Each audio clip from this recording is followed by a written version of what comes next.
Good morning students. Last lecture में हमने कविता देखी और उस कविता के नीचे जो कृतियाँ दी गई थी, स्वाध्याय दिया गया था, वो भी हमने पूर्ण किया है। उसके बाद हमने इस कविता के ऊपर एक कृतियाँ भी पूर्ण की है। आज हम देखने वाले हैं हमारा नया पाठ दूसरा, वारिस कौन। तो आप सभी को आपका हिंदी का टेक्स्ट बुक निकालना है।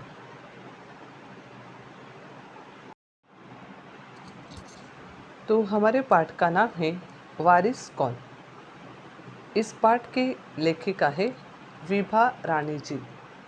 अब यहाँ पर जो पाठ रहता है, तब पाठ को जब मेल मतलब पुरुष अगर लेखन करते हैं तो उन्हें हम लेखक कहते हैं, और जो स्त्री यहाँ पर इस पाठ को लिख रही है, इसीलिए हम इसे लेखिका कहेंगे।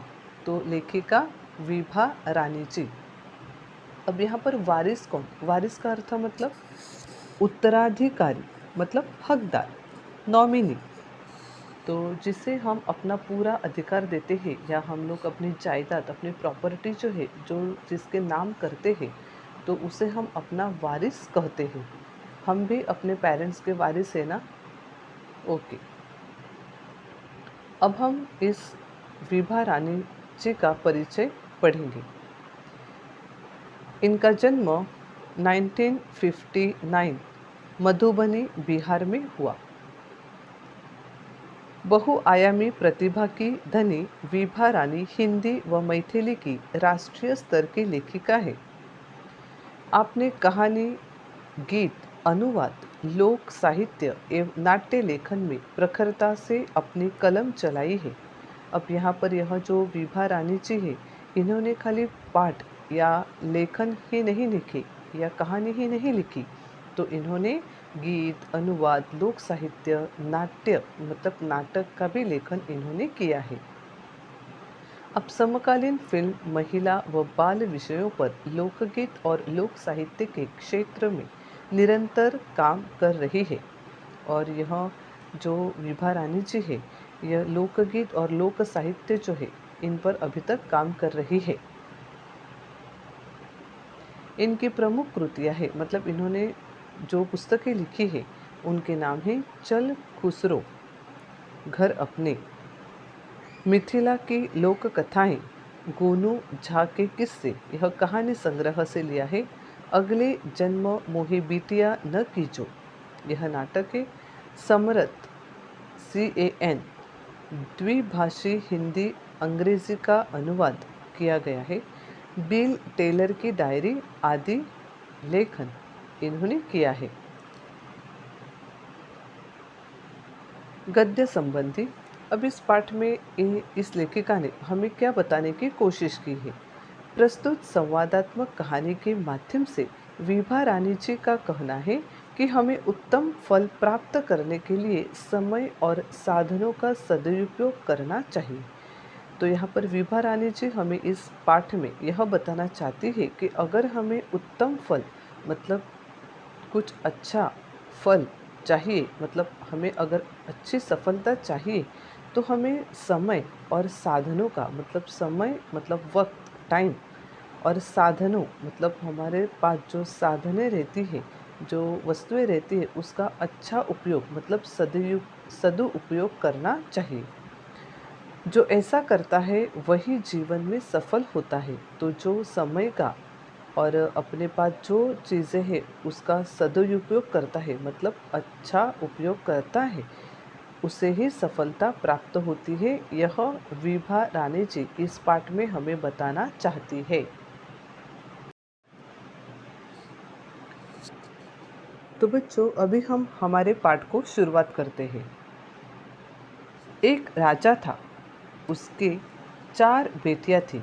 अब यहाँ पर एक राजा मतलब एक किंग, एक राजा है और उसके 4 बेटियां हैं, मतलब 4 लड़कियां हैं। राजा ने सोचा कि इन चारों में से जो सबसे बुद्धिमती होगी उसे ही अपना राजपाट सौंपेगा। तो राजा ने सोचा कि इसमें इन चारों बेटियों में से जो बुद्धिमती मतलब जो इंटेलिजेंट लड़की है, जो होशियार लड़की है, उसे ही मैं अपना राजपाट मतलब मैं पूरी मेरी गादी, मेरा पूरा हक सौंपूँगा। इसका फैसला कैसे हो वह सोचने लगा। अब इसका फैसला कैसे करेंगे यह वो सोचने लगा। अंत में उसे एक उपाय सूझ गया। अब अंत में मतलब एंड में उसे एक उपाय, एक आइडिया सूझी। उसने एक दिन चारों बेटियों को अपने पास बुलाया।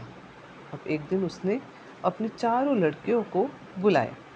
सभी को गेहूं के 100-100 दाने दिए और कहा, इसे तुम अपने पास रखो।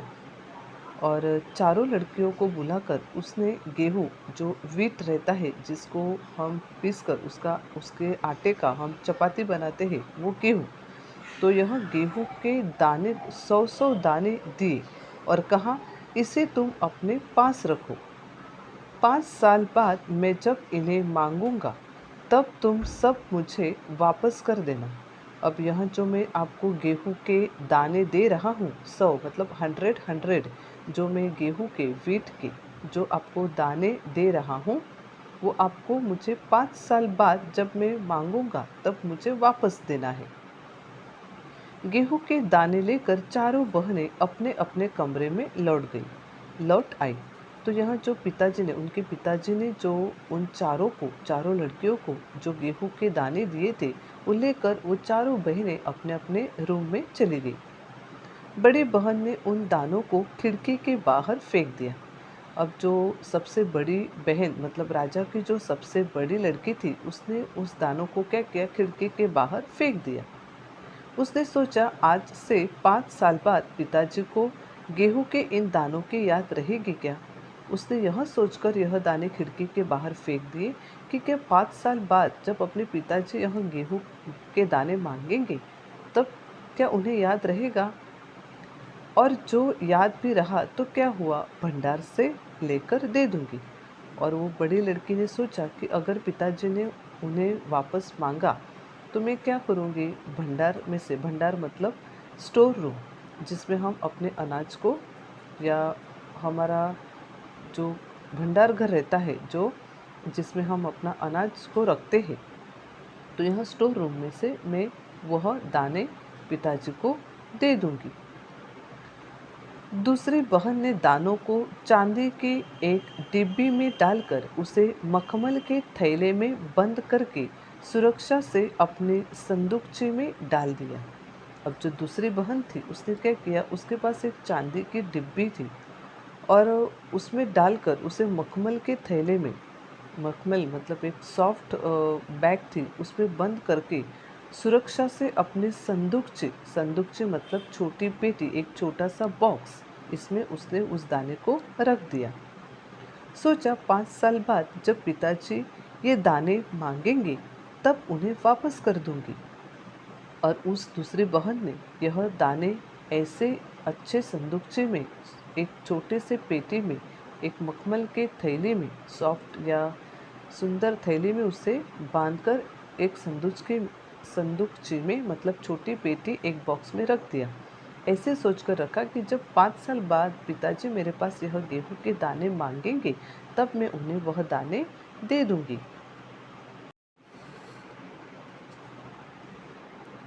तीसरी बहन बस सोचती रही कि इसका क्या करूं। अब यह जो तीसरी बहन थी वह तो सोचती रही कि मैं इन दानों का क्या करूं। चौथी और छोटी बहन तनिक बच्ची थी। अब चौथी जो लड़की थी वह मतलब सबसे छोटी थी, मतलब तनिक बच्ची थी, तनिक मतलब छोटी, वो थोड़ी छोटी थी। शरारतें करना उसे बहुत पसंद था। वो अभी तक उसके अंदर नॉटीनेस था, वो बहुत शरारतें करती थी, बहुत नटखट थी वो लड़की। उसे गेहूं के भुने दाने भी बहुत पसंद थे। और वो जो गेहूं के दाने थे वो उसे भून कर खाना मतलब भूनना मतलब रोस्ट करना। तो उसने दानों को भुनवा कर खा डाला और खेल में मग्न हो गई। और जो छोटे बच्चे को जो दाने दिए थे उसने क्या किया, वह भुनवा कर मतलब किसी के पास से उसने वो रोस्ट कर कर मांगे और उसे खा लिए और वह खेलने लगी। तीसरी राजकुमारी को इस बात का यकीन था कि पिताजी ने उन्हें यूं ही ये दाने नहीं दिए होंगे। और यहाँ पर जो तीसरी लड़की थी जो सोचती थी कि इन दानों का मैं क्या करूँ, वो सोचने लगी कि पिताजी ने यह जो गेहूं के दाने हैं यह हमें ऐसे ही नहीं दिए, कुछ तो इसके पीछे जरूर अच्छा कारण रहेगा, जरूर इसके पीछे कोई मकसद रहेगा, मतलब इसके पीछे कुछ अच्छा इरादा रहेगा। पहले तो उसने भी अपनी दूसरी बहनों की तरह ही उन्हें सहेज सहेज कर रख देने की सोची। अब उसके मन में भी पहले ऐसे आया कि मेरे दूसरे बहनों ने जैसे इन गेहूं के दानों को संभाल कर रखा वैसे मैं इसे रखूंगी। लेकिन वह ऐसा न कर सकी, लेकिन उसने ऐसा नहीं किया। 2-3 दिनों तक वह सोचती रही। फिर उसने अपने कमरे की खिड़की के पीछे वाली जमीन में वे दाने बो दिए। फिर 2-3 दिन वह बहुत सोचती रही कि मैं इन दानों का क्या करूं। फिर उसने क्या किया, उसके कमरे के खिड़की के पीछे जो जमीन थी उसमें जाकर उसने वो दाने बो दिए, मतलब वो दाने वहां पर लगा दिए। समय पर अंकुर फूटे। अब वह दाने बोने के बाद उसमें से अंकुर फूटे, पौधे तैयार हुए और फिर वो अंकुर के बाद उसमें पौधे तैयार हुए, दाने निकले। फिर उन गेहूं के दाने को जो बोआ था वो अब तैयार हो गए और उसमें और दाने निकल आए, गेहूं के और दाने निकल आए। राजकुमारी ने तैयार फसल में से दाने निकाले और फिर से बो दिए। अब राजकुमारी ने क्या किया, मतलब वो यहाँ जो तीसरी राजकुमारी थी उसने क्या किया, वो जो दाने निकले थे उनको निकाला और फिर से बो दिया। इस तरह 5 वर्षों में उसके पास ढेर सारा गेहूं तैयार हो गया। ऐसे उसने कितने साल किया, 5 साल तक किया। और तब तक उसके पास जो पिताजी ने उसके पास 100 गेहूं के दाने दिए थे उससे भी कितना ज़्यादा गेहूं का दाना उसके पास हो गया।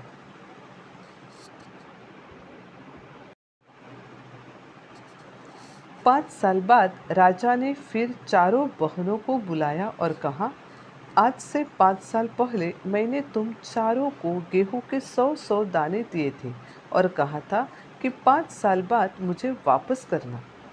अब 5 साल के बाद राजा ने, मतलब इन चारों लड़कियों के पिताजी ने उन्हें वापस बुलाया और कहा कि जो 5 साल पहले, मतलब 5 years एगो, जो मैंने आपको गेहूं के दाने दिए थे, 100-100 दाने दिए थे, वो कहाँ है, वो मुझे वापस दे दो।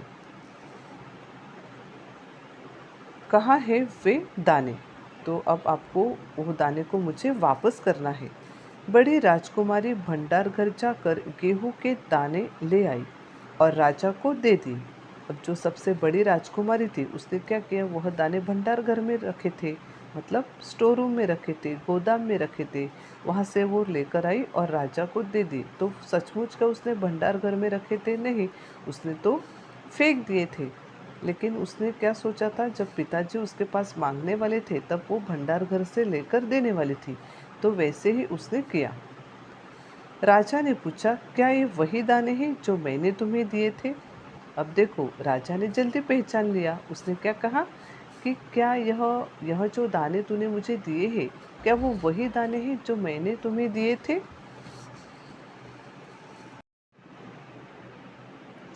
पहले तो राजकुमारी ने हाँ कह दिया, मगर राजा ने फिर कड़क कर पूछा, तब उसने सच्ची बात बता दी।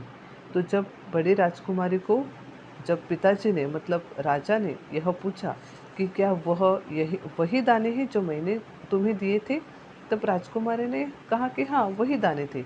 लेकिन जब राजा ने फिर कड़क कर, मतलब फिर एकदम स्ट्रिक्टली और जोर से आवाज़ कर गुस्से से पूछा, तब उसने सब सच बात बता दी कि वो दाने उसने खिड़की के बाहर फेंके थे और यह दाने उसने भंडार घर से, मतलब स्टोर रूम से लाए हैं।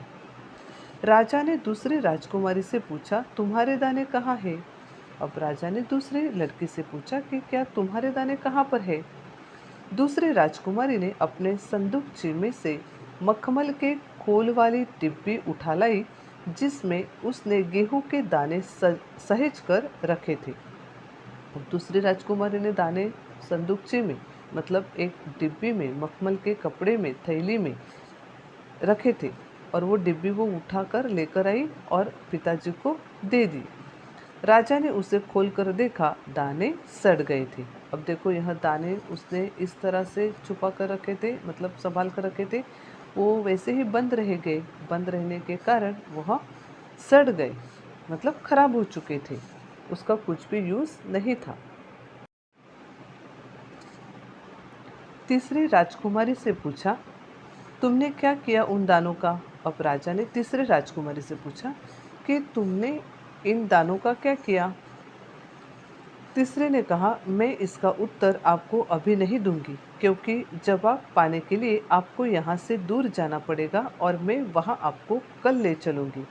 तो तीसरी राजकुमारी ने कहा कि मैं आपका उत्तर अभी नहीं दूंगी, क्योंकि इसके लिए आपको मेरे साथ बहुत दूर आना पड़ेगा, तो मैं आपको वहाँ पर कल लेकर चलूँगी। राजा ने अब चौथी और सबसे छोटी राजकुमारी से पूछा।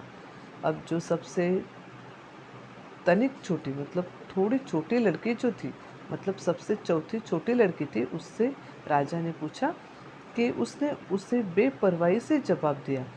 मतलब वो थोड़ी नटखट थी, थोड़ी शरारती थी, तो उसने बेपरवाही, मतलब उसे कुछ भी परवाह नहीं, वो बिंदास थी। उसने तुरंत कह दिया कि उन दानों की कोई कीमत है पिताजी? उसने क्या कहा कि जो आपने दाने दिए थे उसकी कुछ वैल्यू है? वैसे तो ढेरों दाने भंडार में पड़े हैं, क्योंकि बहुत सारे ऐसे दाने भंडार घर में, अपने स्टोर रूम में तो पड़े पड़े हुए हैं। आप तो जानते हैं ना, मुझे गेहूं के भुने दाने बहुत अच्छे लगते हैं, सो मैं उन्हें भुनवा कर खा गई।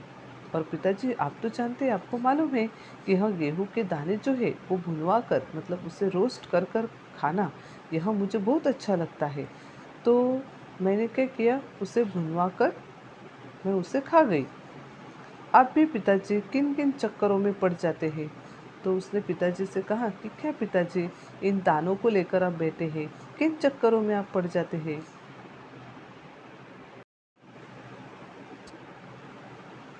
सभी के उत्तर से राजा को बड़ी निराशा हुई।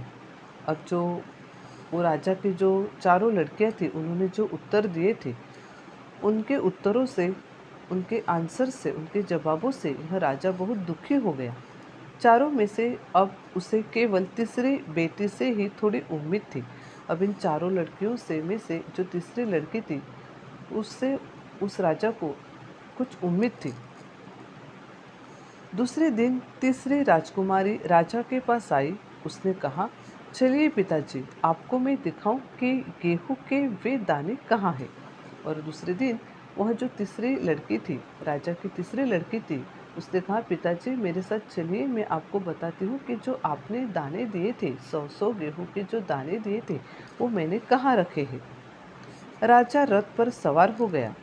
अब बहुत दूर तक जाना था, और यह जो गेहूं के दाने थे, वो बहुत दूर तक राजकुमारी ने उन्हें फैलाया था। तो वहाँ तक जाने के लिए राजा को रथ जो रहता है उसमें सवार होना पड़ा। रथ महल नगर पार करके खेत की तरफ बढ़ चला। अब यह जो रथ है, वो महल, मतलब राजवाड़ा जो है, जो महल है, उससे वो बाहर निकला और नगर पार करके वो खेती की तरफ बढ़ चला। राजा ने पूछा, आखिर कहाँ रख छोड़े हैं तुमने वे 100 दाने? तो राजा ने कहा कि कहाँ पर तूने ये 100 दाने छुपा कर रखे हैं? इन 100 दानों के लिए तुम मुझे कहाँ कहाँ के चक्कर लगवाओगी, और इन 100 दानों के लिए तुम मुझे कहाँ तक घुमाओगी? तब तक रथ एक बड़े से हरे भरे खेत के सामने आकर रुक गया। अब यह जो रथ था, जिसमें राजा और ये सब बैठे थे, वह रथ हरे भरे खेत के सामने आकर रुक गया, स्टॉप हो गया। राजा ने देखा, सामने बहुत बड़े खेत में गेहूं की फसल थी। और राजा ने नजर डाली और सामने देखा तो बहुत बड़े खेत, गेहूं के खेत उसे दिखाई दिए। उसकी बालियां हवा में झूम रही थी।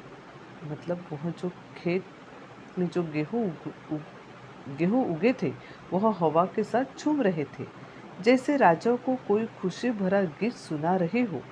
तो यहाँ जैसे इस तरह से वो गेहूं की बालियां हिल रही थी कि जैसे राजा को कोई गीत सुना रहा हो। राजा ने हैरानी से राजकुमारी की ओर देखा और वो बहुत कंफ्यूज हो गया और बहुत खुश भी हुआ था, और उसने हैरानी से उसने राजकुमारी की तरफ देखा। राजकुमारी ने कहा, पिताजी, ये है वो 100 दाने जो आज लाखों लाख दानों के रूप में आपके सामने हैं। तो उसने अपने पिताजी से कहा कि पिताजी, यह वो 100 दाने हैं जो आपने मुझे दिए थे, आज वो लाखों में उनका रूपांतर हो गया है। मैंने उन 100 दानों को बोकर इतनी अधिक फसल तैयार की है, और इन 100 दानों को मैंने बोकर उसे लगाकर मैंने इतनी अधिक मतलब इतनी ज़्यादा फसल उगाई है। राजा ने उसे गले लगा लिया और कहा, अब मैं निश्चिंत हो गया।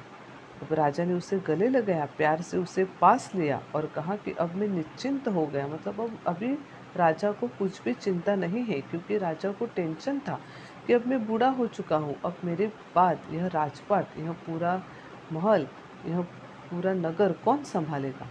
तो अब राजा निश्चिंत हो गया, अब उसको विश्वास हो गया कि यह ही लड़की मेरे बाद इस पूरे राजपाट को संभाल सकती है। तो तुम ही मेरे राज्य के सच्चे उत्तराधिकारी हो। तो राजा ने घोषित कर दिया कि तुम ही मेरे इस राज्य की, इस नगर की सच्चे वारिस हो, सच्चे उत्तराधिकारी हो, मतलब सच्चे हकदार हो। तो बच्चों, आप सभी को यह लेसन समझ में आया है। अब हम इस पाठ के पीछे जो कृतियाँ हैं उसे देखेंगे। अब देखो, आपके टेक्स्ट बुक पेज नंबर 5 पर जो प्रश्न है कि गेहूं के दानों का चारों बहनों ने क्या किया। अब यह जो गेहूं के दाने थे वो चारों बहनों को दिए गए थे, अब इन्होंने उनका क्या क्या किया।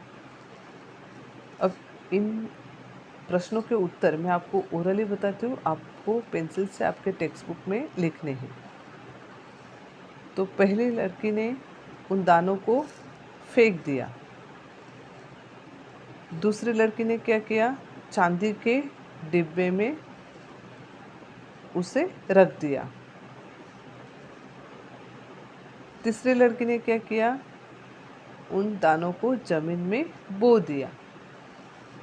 और चौथी लड़की ने क्या किया, जो सबसे छोटी थी उसने उसे भुनवा कर, वो दाने उसने भुनवा कर खा डाले।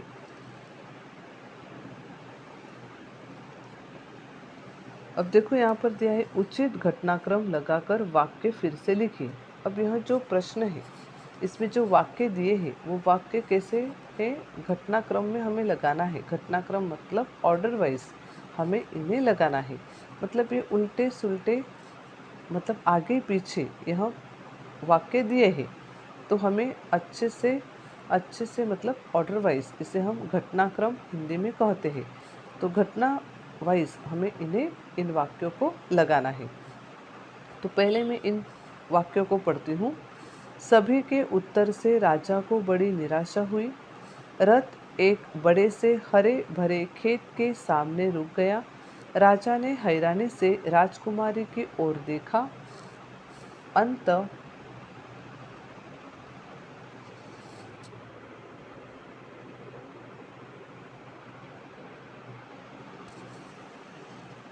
राजा ने हैरानी से राजकुमारी की ओर देखा। अंत में उसे एक उपाय सूझ गया। अब यह जो वाक्य है वो कैसे है, ऊपर नीचे है, तो अभी हम इसे सही लगाएंगे। तो इसमें पहला कौन सा है कि चौथा जो है वो वाक्य हमें पहले क्रम में लिखना है। पहला वाक्य हमें लिखना है, अंत में उसे एक उपाय सूझ गया। उसके बाद हमें दूसरा वाक्य कौन सा लिखना है, जो पहला वाक्य है वो हमें दूसरा लिखना है। सभी के उत्तर से राजा को बड़ी निराशा हुई। अब हमें तीसरा वाक्य कौन सा लिखना है? जो दूसरा वाक्य है वह हमें तीसरे क्रमांक में लिखना है। रथ एक बड़े से हरे भरे खेत के सामने रुक गया। अब जो चौथा वाक्य है वो हमें कौन सा लिखना है? जो तीसरे नंबर पर है वो हमें चौथे नंबर पर लिखना है। राजा ने हैरानी से राजकुमारी की ओर देखा। तो अभी मैं इन उत्तरों को जो सही क्रम में लगाया है इन्हें मैं वापस पढ़ती हूँ। पहला हमारा वाक्य रहेगा, अंत में उसे एक उपाय सूझ गया। दूसरा वाक्य रहेगा, सभी के उत्तर से राजा को बड़ी निराशा हुई। तीसरा वाक्य रहेगा, रथ एक बड़े से हरे भरे खेत के सामने रुक गया।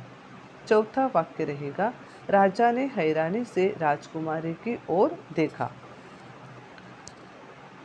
अब इसके बाद यहाँ पर नेक्स्ट क्वेश्चन है, सही विकल्प चुनकर वाक्य फिर से लिखिए। अब यहाँ पर ब्रैकेट में शब्द दिए हैं, उन्हें हमें चुनकर मतलब चूज करके यहाँ पर लिखना है। तो पहला है, जरूर इसके पीछे कोई डैश होगा। तो जब तीसरी लड़की ने सोचा कि यह गेहूं के दाने पिताजी ने हमें यूं ही नहीं दिए हैं, तो जरूर इसके पीछे कोई क्या होगा? मकसद होगा।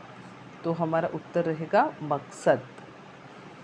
दूसरा प्रश्न है, 100 में उन्हें डैश खा गई।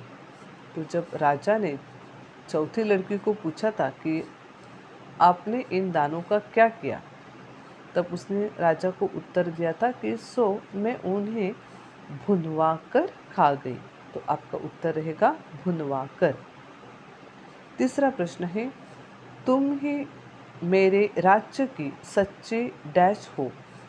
तब जब राजा को विश्वास हो गया कि अब मैं निश्चिंत हो चुका हूँ, तब उसने क्या कहा था तीसरी लड़की को कि तुम ही मेरे राज्य की सच्ची उत्तराधिकारी हो। तो आपका उत्तर रहेगा उत्तराधिकारी। चौथा प्रश्न है, इसे तुम अपने पास रखो, डैश साल बाद मैं इन्हें मांगूंगा। तो जब राजा ने इन चारों बेटियों को जब 100 गेहूं के दाने दिए थे, तब क्या कहा था कि इसे तुम अपने पास रखो और 5 साल बाद मैं इन्हें मांगूंगा। तो आपका उत्तर रहेगा 5।